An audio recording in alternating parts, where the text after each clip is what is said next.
नमस्कार, आप देख रहे हैं इंडिया पब्लिक खबर और मैं हूं आपके साथ आकांक्षा। दिल्ली विधानसभा चुनाव का आगाज हो चुका है। जल्द ही चुनाव की तारीखों का ऐलान होने की संभावना भी जताई जा रही है। भले ही अभी तक दिल्ली विधानसभा चुनाव की तारीखों का ऐलान ना हुआ हो, लेकिन प्रदेश में विधानसभा चुनाव का बिगुल अभी से फूंका जा चुका है। सभी राजनीतिक दल अभी से चुनावी मैदान में उतर भी चुके हैं और हर दिन जनता को अपने पाले में लाने के लिए नए नए लोक लुभावन वादे और दावे भी किए जा रहे हैं। साथ ही एक दूसरे के खिलाफ हर दल की ओर से जबरदस्त बयानबाजी भी की जा रही है। पिछले 2 बार से सत्ता से बाहर रही कांग्रेस आम आदमी पार्टी को किसी भी कीमत पर सत्ता से बेदखल कर दिल्ली की सत्ता पर काबिज होना चाहती है, तो वहीं बीजेपी भी अब दिल्ली में अपनी सरकार बनाने की कोशिश में लगी हुई है, जिसको लेकर आम आदमी पार्टी और बीजेपी के बीच पिछले कई दिनों से आरोप प्रत्यारोप का दौर तो जारी ही है।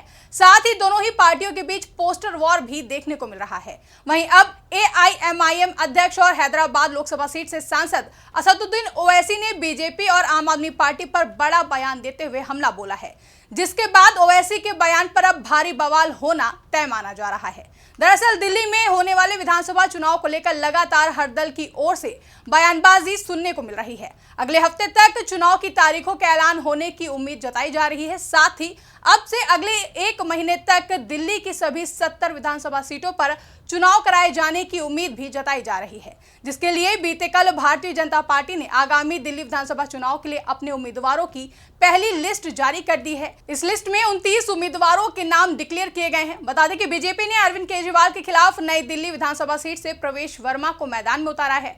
वहीं सीएम आतिशी के खिलाफ कालकाजी विधानसभा सीट से रमेश बिंदुड़ी को उम्मीदवार बनाया गया है। इसके अलावा करोल बाग से दुष्यंत गौतम, राजौरी गार्डन से मनजिंदर सिंह सिरसा, बिजवासन से आप से बीजेपी में आए कैलाश गहलोत और गांधीनगर से अरविंदर सिंह लवली को चुनावी मैदान में उतारा गया है। इन सभी उम्मीदवारों के साथ ही कुल 29 उम्मीदवारों के नाम बीजेपी की ओर से डिक्लेयर किए गए हैं। वहीं दिल्ली विधानसभा चुनाव के लिए सत्ताधारी आम आदमी पार्टी ने सबसे पहले ही अपने उम्मीदवारों की घोषणा कर दी थी। आपने दिल्ली की 70 विधानसभा सीटों पर सभी उम्मीदवार घोषित कर दिए हैं। वहीं कांग्रेस ने भी अब तक 3 लिस्ट में 48 उम्मीदवार उतारे हैं। कांग्रेस ने अलका लांबा को कालकाजी विधानसभा सीट से आतिशी के खिलाफ उम्मीदवार बनाया है। बता दें कि दिल्ली में कुल 70 विधानसभा सीटें हैं। 2020 के विधानसभा चुनाव में आम आदमी पार्टी को 62 सीटें हासिल हुई थीं। इस तरह से आम आदमी पार्टी ने हैट्रिक मारते हुए लगातार तीसरी बार बहुमत के साथ दिल्ली में अपनी सरकार बनाई थी।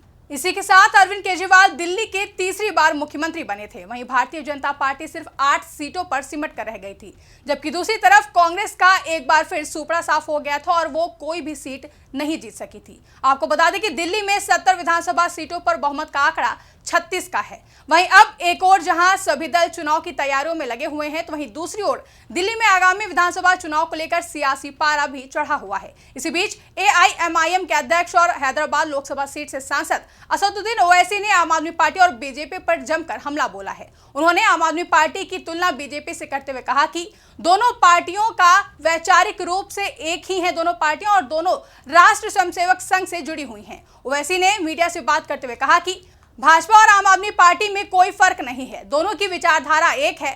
दोनों को पैदा करने वाली का नाम है आरएसएस। आरएसएस ने जनसंघ की स्थापना की और बाद में 1980 में भाजपा का गठन किया गया। दूसरे बाद आम आदमी पार्टी का गठन 2012 से 13 में हुआ है। ये बहुत बड़ी संस्थान है, ये लैब में बना हिंदुत्व है।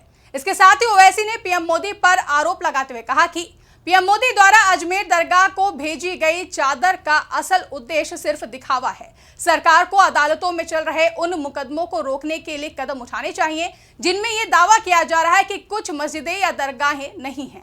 आगे ओवैसी ने कहा कि चादर भेजने का संदेश ये है कि सरकार मस्जिदों में विश्वास रखने वालों की देखभाल करती है, लेकिन बीजेपी और संघ परिवार के लोग अदालतों में ये दावा कर रहे हैं कि ख्वाजा अजमेरी दरगाह नहीं है, जैसे उन्होंने कुछ मस्जिदों को लेकर भी ऐसा ही दावा किया था। साथ ही ओवैसी ने कहा कि असल काम तो सरकार का यह है कि वो ऐसे दावों को रोके।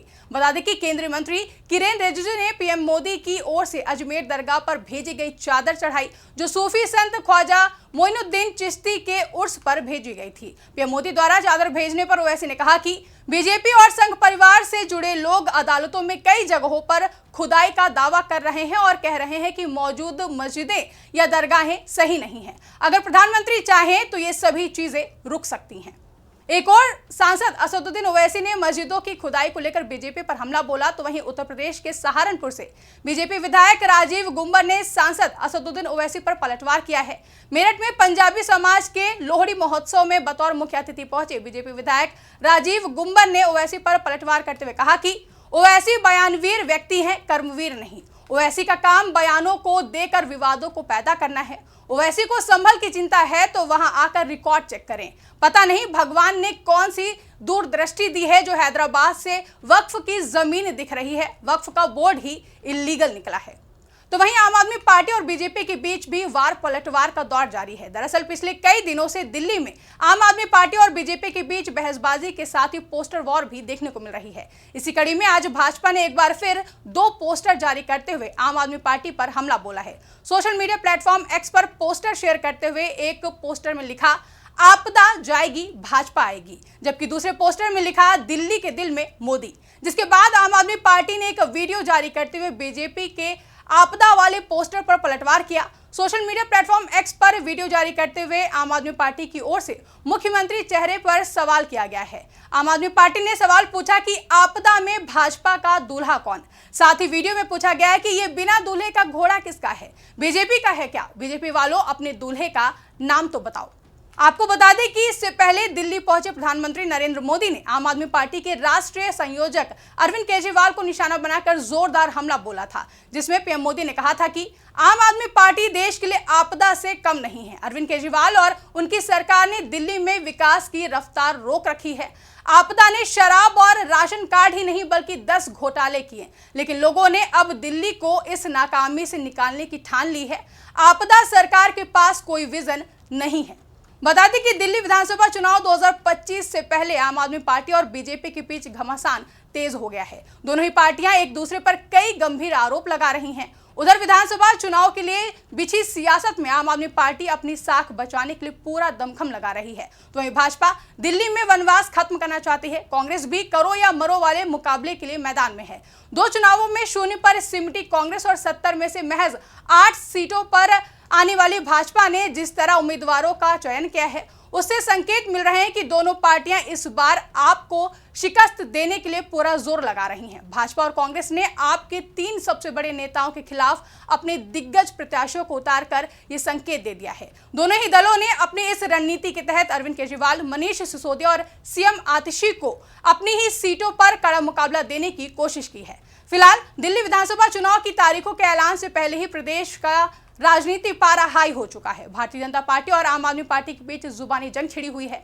सभी पार्टियां अभी से अपनी अपनी रणनीति के आधार पर चुनावी मैदान में उतरने का काम कर चुकी हैं और एक दूसरे पर जमकर निशाना भी साध रही हैं। बीजेपी और आम आदमी पार्टी के बीच तो लगातार वार पलटवार देखने को मिल ही रहा है कि इसी बीच AIMIM अध्यक्ष असदुद्दीन ओवैसी ने आम आदमी पार्टी और बीजेपी दोनों को एक विचारधारा की पार्टी बताते हुए ये तक कह दिया कि दोनों पार्टियों की जननी RSS है, जिसके बाद दिल्ली के सियासी गलियारों में भारी बवाल होना तय माना जा रहा है। ऐसे में देखना दिलचस्प होगा कि ओवैसी के इस बयान पर बीजेपी और आपकी तरफ से क्या प्रतिक्रिया सामने आती है।